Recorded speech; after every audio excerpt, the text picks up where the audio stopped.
Hello students, welcome to magnet brains. मैं Rupali Verma. Magnet brains आपको 100% free education देता है, तो इसका लाभ उठाइए। क्योंकि एजुकेशन जब हम लोग पढ़ने बैठते हैं तो बहुत सारी समस्याएं हमारे सामने आ जाती हैं। अरे भाई, ये समझ में नहीं आ रहा है, इसका क्या होगा, इसके क्वेश्चंस कैसे मिलेंगे, या क्या क्या क्वेश्चंस पूछे जा सकते हैं। तो ये सभी कुछ का सोल्यूशन आपको मैग्नेट ब्रेन्स में मिलता है। मतलब आपका कोई भी टेस्ट हो, एग्जाम हो, आपका कोई भी रिवीजन हो, सभी चीज़ की प्रिपरेशन हम यहाँ पर कराते हैं, और वो भी 100% फ्री।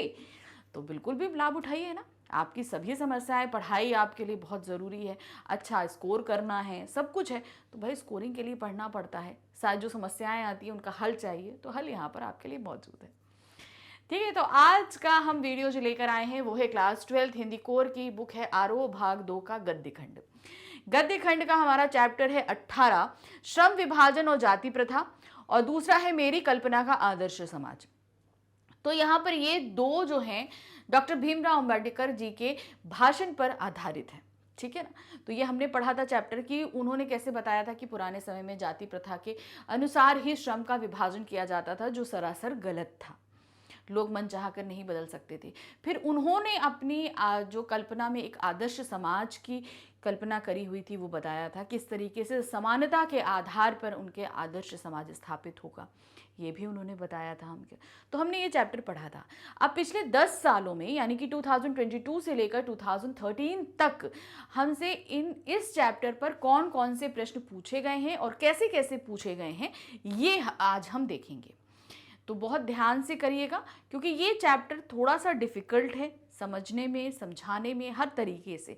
तो हमने समझ तो लिया है, लेकिन क्वेश्चंस जो हैं वो बहुत घुमा फिरा कर इस चैप्टर में पूछे जाते हैं, तो उनको समझना आपके लिए ज़रूरी है। और कैसे पूछे जा रहे हैं, जब आपको ये एक पैटर्न पता चल जाएगा किस तरीके से क्वेश्चंस पूछ रहे हैं, किस तरीके से घुमा फिरा कर, तो आगे आने वाले साल के लिए, मतलब आप जब आप बोर्ड एग्जाम देने जा रहे हो अब, तो उसका प्रिपरेशन आप अच्छे से कर पाएंगे। ठीक है, तो चलिए देखते हैं। सबसे पहले क्या है हमारे पास, विषय वस्तु आधारित प्रश्न रहेंगे यहाँ पर। तो पहला प्रश्न है, डॉक्टर अंबेडकर के आदर्श समाज की कल्पना में भ्रातृत्वता का महत्व स्पष्ट कीजिए। उन्होंने समता और भ्रातृत्व दो चीजों पर आधारित अपने समाज को बताया था, जो उनकी कल्पना का है। तो हमें यहाँ पर भ्रातृत्वता का, यानी कि भाईचारा, आपसी में जो भाईचारा बंधुत्व होता है, उस भावना को हमें यहाँ स्पष्ट करना है। ये प्रश्न हमसे पूछा गया है सन 2016 में। तो ध्यान से देखिए उत्तर कैसे लिखेंगे इसका।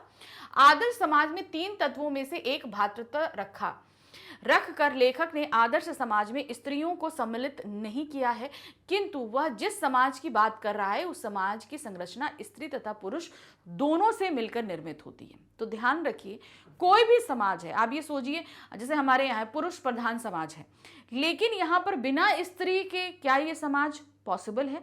और आजकल के आधुनिक समाज में तो आप देख रहे हैं हर क्षेत्र में स्त्री है। तो ये हमारे लेखक यानी कि भीमराव अंबेडकर के सपने का समाज है। इसके अभाव में आदर्श समाज की कल्पना ही नहीं की जा सकती। भ्रातृत्वता शब्द व्यवहार में नहीं, इसके लिए भाईचारा या सामाजिकता शब्द ही उचित माना जा सकता है। तो भ्रातृत्वता क्या है, मोस्टली हम व्यवहार में या नॉर्मल लैंग्वेज में यूज नहीं करते, हम क्या यूज करते हैं, भाईचारा। तो भाईचारे से तात्पर्य यहां नहीं है कि सिर्फ पुरुषों का ही बात उन्होंने करी है, यहां तात्पर्य दोनों लोगों से है, स्त्री से भी और पुरुष से भी। तो भाईचारे से मतलब ये मत समझिएगा कि सिर्फ पुरुषों की बात की जा रही है। इनके आदर्श समाज में स्त्री और पुरुष सभी समान रूप से इस समाज में हैं। दूसरा प्रश्न है, डॉक्टर अंबेडकर के मतानुसार दासता की व्यापक परिभाषा क्या है, स्पष्ट कीजिए। दासता की भाषा उन्होंने क्या बताई है? यह प्रश्न हमसे 2014 और 2013 में पूछा गया है। क्या है?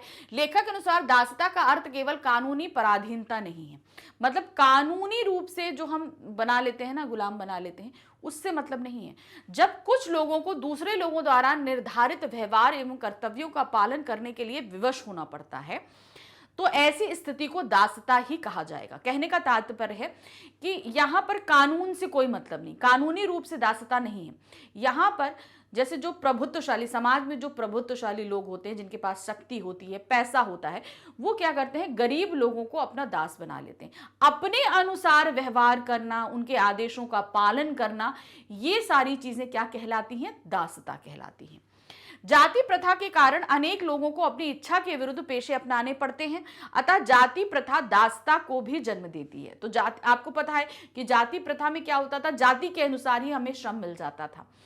बच्चे के पैदा होने से पहले ही डिसाइड हो जाता था कि उसे क्या करना है। तो इस कंडीशन में क्या होता था कि लोगों को चाहे अनचाहे जो है दासता करनी ही पड़ती थी।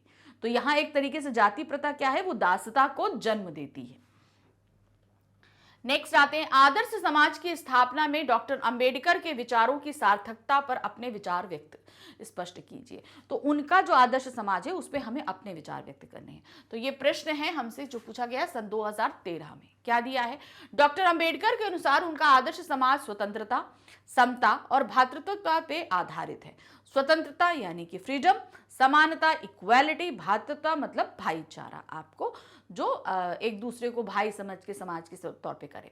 समाज में आपसी प्रेम एवं भाईचारे की वृद्धि होगी। प्रत्येक व्यक्ति को अपनी योग्यता के अनुसार व्यवसाय चुनने की स्वतंत्रता रहेगी।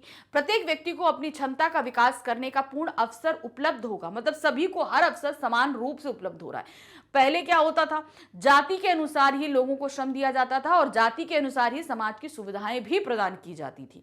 लेकिन जो डॉक्टर अंबेडकर हैं, उनकी कल्पना का जो आदर्श समाज रहा है उसमें क्या है, सबको समान रूप से समान अवसर प्राप्त हो रहे हैं। जो केपेबल है वो उन अवसरों को प्राप्त कर सकता है। मतलब आपके अंदर का क्षमता है, आपके अंदर जो है ये हुनर है, तो आप उसको यूज कर सकते हो। उनके मतानुसार एक संतुलित एवं आदर्श समाज के प्रत्येक व्यक्ति को प्रारंभ से ही समान अवसर और समान व्यवहार उपलब्ध होना चाहिए। ये उनकी सोच थी और उन्होंने ऐसे ही समाज की कल्पना करी थी। नेक्स्ट क्वेश्चन है क्वेश्चन नंबर 4। यहां पर देखिए 2 प्रश्न दिए गए हैं, दोनों अलग अलग सालों में हैं, लेकिन घुमा फिराकर लगभग एक ही चीज पूछी गई है। तो क्या है, देखिए, जाति प्रथा और श्रम विभाजन में बुनियादी अंतर क्या है। अब देखिए, जाति और श्रम विभाजन, इनमें बुनियादी अंतर को स्पष्ट करना है और श्रम विभाजन और जाति प्रथा के आधार पर हमें ये उत्तर देना है। ये प्रश्न हमसे पूछा गया सन 2015 में। दूसरे में आते हैं, श्रम विभाजन पर डॉक्टर अंबेडकर के विचारों को स्पष्ट कीजिए। श्रम विभाजन पर डॉक्टर अंबेडकर के क्या विचार हैं, ये प्रश्न हमसे 2015 में पूछा। अब आप बोलोगे 2015 में दोनों पूछे गए, भाई अलग अलग सेट्स बनते हैं ना, हर बार कम से कम 3-4 सेट जो है वो बोर्ड की तरफ से प्रस्तुत किए जाते हैं, तो सब में अलग अलग प्रश्न रहते हैं। तो ये दोनों एक ही साल के हैं मगर अलग अलग सेट से लिए गए हैं।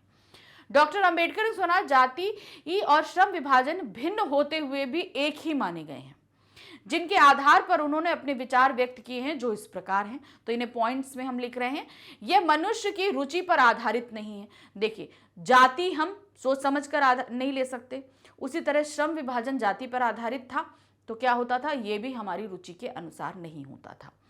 इसमें व्यक्ति की क्षमता की उपेक्षा की जाती है, व्यक्ति के अंदर क्या हुनर है, क्या कैपेसिटी है, नहीं, वो अगर इस जाति का है तो उसे यही काम करना है, ये बाउंड कर दिया जाता था। अब उसके अंदर अगर दूसरा हुनर है तो कोई बात नहीं, आपको कोई मतलब नहीं, आपको वही काम करना है जो आपकी जाति के अनुसार डिसाइड किया गया है। यह केवल माता पिता के सामाजिक स्तर का ध्यान रखती थी, मतलब माता पिता जिस समाज के हैं उसी समाज का ध्यान रखा जाता था। व्यक्ति के जन्म से पहले ही उसका श्रम विभाजन होना अनुचित है। अब बच्चा पेट में है माँ के और यही डिसाइड हो जाता था पैदा होने के बाद वो ये काम करेगा, तो ये तो गलत चीज है। भाई बच्चा पैदा हो, बड़ा हो, तो उसकी क्षमता पता चले, उसका हुनर पता चले, उसका इंटरेस्ट पता चले कि वो क्या करना चाहता है, तब तो सही है। अब पेट में है और तभी डिसाइड हो गया कि उसको ये काम करना है, तो ये तो गलत चीज है। फिर है, जाति प्रथा व्यक्ति को जीवन भर के लिए एक ही व्यवसाय से बांध देती है। व्यवसाय उपयुक्त हो या अनुपयुक्त, व्यक्ति को उसे ही अपनाने के लिए बाध्य किया जाता था। तो मतलब क्या, वो जिंदगी भर एक ही व्यवसाय से बंधे रहे। विपरीत परिस्थितियों में भी पेशा बदलने की अनुमति नहीं दी जाती थी, भले ही वह भूखा ही क्यों न मरना पड़े। अब क्या परिस्थिति कभी कभी होती थी, जिस क्षेत्र में अगर काम नहीं मिल रहा है, भूखो नौबत आ गई, हम चाहें ये काम नहीं करके ये काम करें, तो ऐसा नहीं होता था। आपको जो काम दिया गया है आप वही करोगे, आप अपनी अनुसार पेशे को चेंज नहीं कर सकते, चाहे आपके पास खाने के लिए कुछ हो या ना हो, इससे मतलब नहीं। नेक्स्ट क्वेश्चन है, डॉक्टर अंबेडकर की कल्पना के आदर्श समाज के 3 बिंदुओं का उल्लेख कीजिए। कितना, 3 बिंदुओं के उल्लेख करने हैं।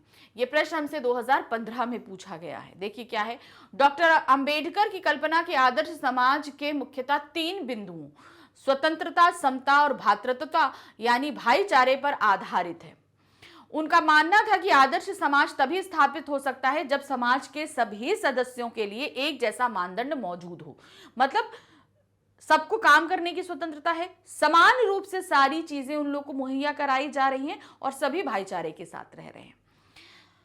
सभी व्यक्तियों को उनकी रुचि के अनुसार कार्यों की उपलब्धता हो। किसी भी आदर्श समाज के लिए आवश्यक है कि उस समाज के सभी व्यक्तियों को समान अवसर तथा समान व्यवहार उपलब्ध हो।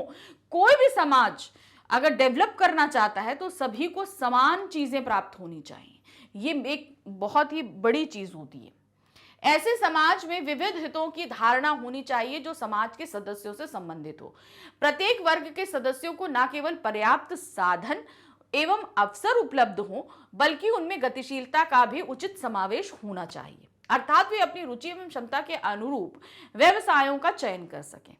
इस आदर्श समाज में जातीय भेदभाव का दूर दूर तक निशान तक नहीं होना चाहिए। समाज में सबसे अधिक महत्व कर्म को, कर्मशीलता को मिलना चाहिए। मतलब जो जैसा काम कर रहा है उसे वैसी चीजें सारी मुहैया होनी चाहिए।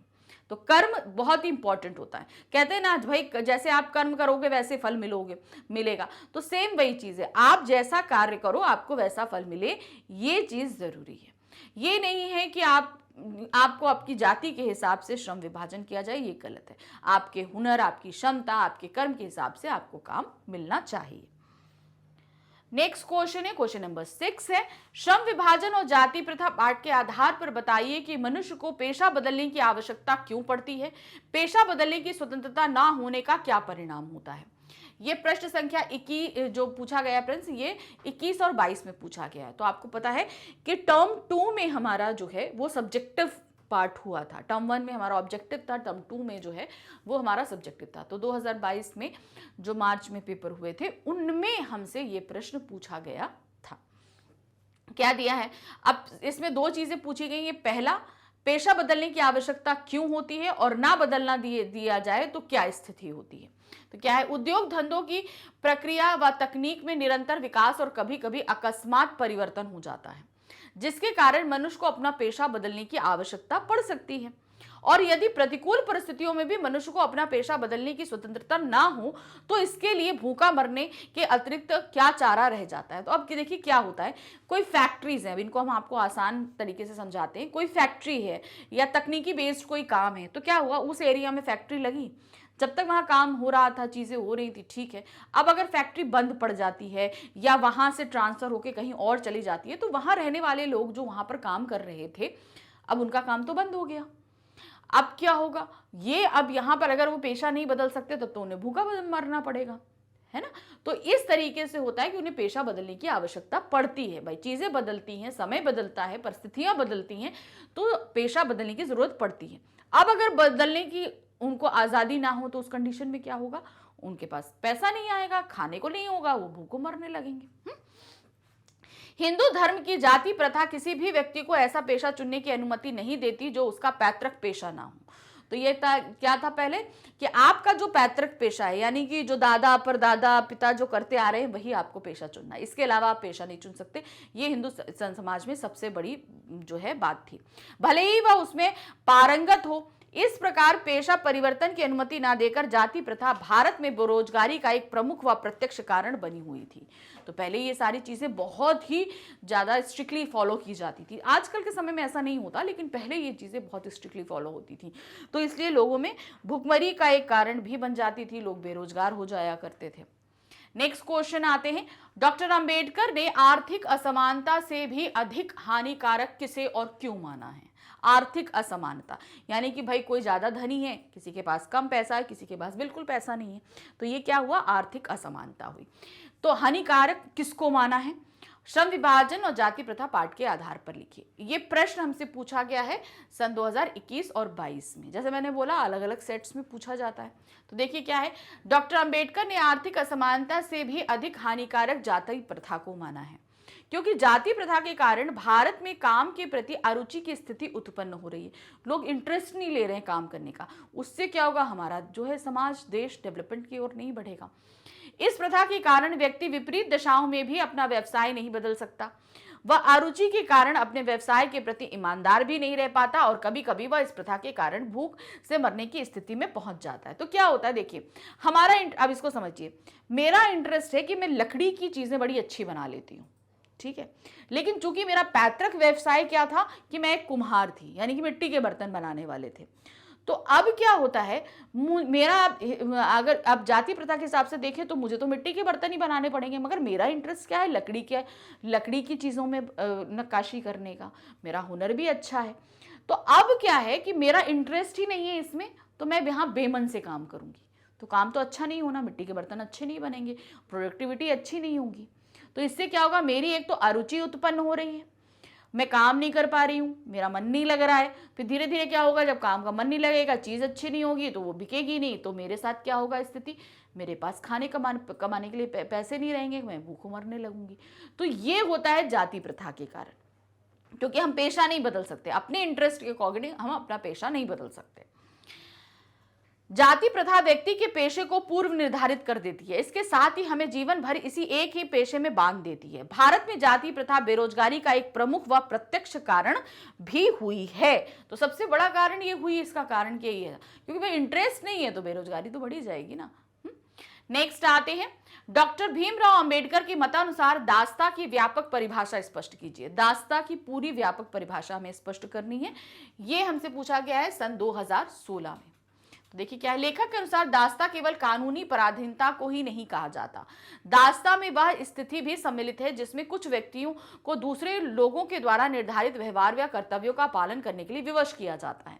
यानी कि आपको कानूनी तौर पर दास नहीं बनाया जा रहा है, जबकि आपको कुछ लोग अपने बल पर या अपनी ताकत कह लीजिए या अपने पैसे की ताकत पर अपने अनुसार काम करवाते हैं, आप बोलते हैं आप वैसा व्यवहार करो, तो वो दास्ता कहलाती है। अपनी इच्छा के विरुद्ध व्यवसायों को अपनाना दास्ता का सशक्त उदाहरण है। लेखक के अनुसार जब तक समाज में समता समानता स्थापित नहीं हो जाती तब तक हम स्वतंत्र नहीं हो सकते। जब तक स्वतंत्रता कुछ ही लोगों तक सीमित रहेगी तब तक दास्ता से मुक्ति पाना संभव नहीं हो सकता है। इस तथ्य को देखकर लगता है कि विदेशी ताकतों को देश से भगाना अधूरी स्वतंत्रता की ही प्राप्ति है। तो हमने विदेशी ताकतों को तो भगा दिया, लेकिन अपनी जो बुरी सोच है, जो ऐसी है जो देश को ही हमारे खोखला कर रही है, तो उस सोच को बदलना भी हमारे लिए जरूरी है। अब आते हैं प्रश्न संख्या 9 पे। यहाँ पर देखिए अलग अलग प्रश्न पूछे गए हैं, लगभग क्या कहते हैं अलग अलग प्रश्न है, लेकिन घुमा फिराकर एक ही बात को पूछा गया है। उत्तर एक ही सा रहेगा मगर अलग अलग सालों में प्रश्न है ये। देखिए, डॉक्टर अंबेडकर ने जाति प्रथा को श्रम विभाजन का ही एक रूप क्यों माना है, ये प्रश्न हमसे पूछा गया सन 2016 में। दूसरा प्रश्न है, जाति प्रथा को श्रम विभाजन का ही एक रूप ना मानने के पीछे डॉक्टर अंबेडकर के तथ्यों का उल्लेख कीजिए, ये प्रश्न हमसे 2017 में पूछा गया है। तो यहाँ पर डॉक्टर अंबेडकर के जाति प्रथा और श्रम विभाजन के बारे में मूल रूप से क्या विचार हैं, ये हमें यहाँ पर बताने हैं। तो देखिए क्या है, डॉक्टर अंबेडकर अनुसार जाति प्रथा और श्रम विभाजन का ही एक रूप है, यानी कि जाति प्रथा और श्रम विभाजन, जाति के अनुसार श्रम का विभाजन करना एक ही बात हुई। उन्होंने इसके लिए निम्न तर्क दिए हैं। क्या है तर्क, देखिए पहला, जाति प्रथा श्रम विभाजन के साथ साथ श्रमिक विभाजन भी कराती है, श्रमिक भी बंटते हैं उसके हिसाब से। सभ्य समाज में श्रमिकों का विभिन्न वर्गों में विभाजन अस्वाभाविक है, इसे कभी भी नहीं माना जा सकता है। भाई श्रमिकों को आप मानेंगे तो क्या, अगर विभाजित करेंगे तो क्या ये सही है, बिल्कुल भी सही नहीं। नेक्स्ट आते हैं, जाति प्रथा का दूषित सिद्धांत यह है कि मनुष्य के प्रशिक्षण एवं उसकी निजी क्षमता पर विचार किए बिना किसी दूसरे के द्वारा उसके लिए व्यवसाय निर्धारित किया जाता है।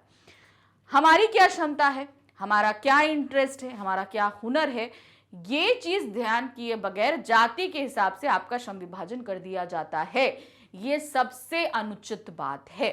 और उसको अब निर्धारण कोई दूसरा करता है, भाई मुझे क्या करना है, ये चीज फैसला लेने वाली मैं हूं, इसका निर्धारण कोई दूसरा करे और वो भी बिना मेरे इंटरेस्ट जाने और मेरी कैपेसिटी जाने, बिना मेरा हुनर जाने, तो क्या होगा, ये गलती है ना। फिर आते हैं, जाति प्रथा मनुष्य को जीवन भर के लिए एक व्यवसाय में बांध देती है, भले ही वह व्यवसाय उसके लिए अनुपयुक्त या अपर्याप्त क्यों ना हो, भले ही इससे उसके भूख से मरने की नौबत आ जाए। अब क्या है, जीवन भर, भाई पैदा होने से पहले जो व्यवसाय डिसाइड किया गया उसे जीवन भर वही व्यवसाय करना है। अब अगर उसमें कुछ खाने को नहीं मिल रहा है, वो भूखों मरने लगे, तो भी वो चाह के उस पेशे को बदल नहीं सकता, ये भी एक गलत चीज है। तो ये विचार थे अंबेडकर जी के जाति प्रथा और श्रम विभाजन के बारे में, जिसे हमने यहाँ पॉइंट्स में बता दिया। और इस प्रश्न के साथ हमारे ये चैप्टर के पिछले 10 सालों में पूछे गए प्रश्न भी हमने आपके सामने प्रस्तुत कर दिए पूरी तरीके से। तो आई होप आपको सभी को अच्छे से समझ में आ गया होगा कि किस किस तरीके से, देखिए पिछले बैक अगर हम कुछ जाएं तो ये चैप्टर में ज़्यादा क्वेश्चंस नहीं पूछे गए हैं, लेकिन रिसेंटली काफ़ी पूछे गए हैं। तो आप इसको बहुत ध्यान से पढ़िएगा चैप्टर, ये इंपॉर्टेंट चैप्टर के अंतर्गत आता है, ध्यान रखिएगा। ये ऐसा चैप्टर है जो बहुत इंपॉर्टेंट है, तो इसको आपको बहुत ध्यान से पढ़ना है, हर एक चीज़ को माइन्यूटली फॉलो करना है, क्या क्या चीज़ें इसमें दी गई हैं, क्या क्या चीज़ें हैं, सब चीज़ को आप जो भी पॉइंट्स हैं उनको अंडरलाइन करके बहुत ध्यान से पढ़िएगा। ये इंपॉर्टेंट चैप्टर में से है क्योंकि इनमें से मैक्सिमम क्वेश्चंस पूछे ही पूछे जाएंगे, ये हमको पता है, ठीक है ना। तो ध्यान से पढ़िएगा। आगे और भी चैप्टर्स हैं, हमारी अभी बुक भी बाकी है एक और, उसको हम लेकर आएंगे। Thank you for watching, bye bye.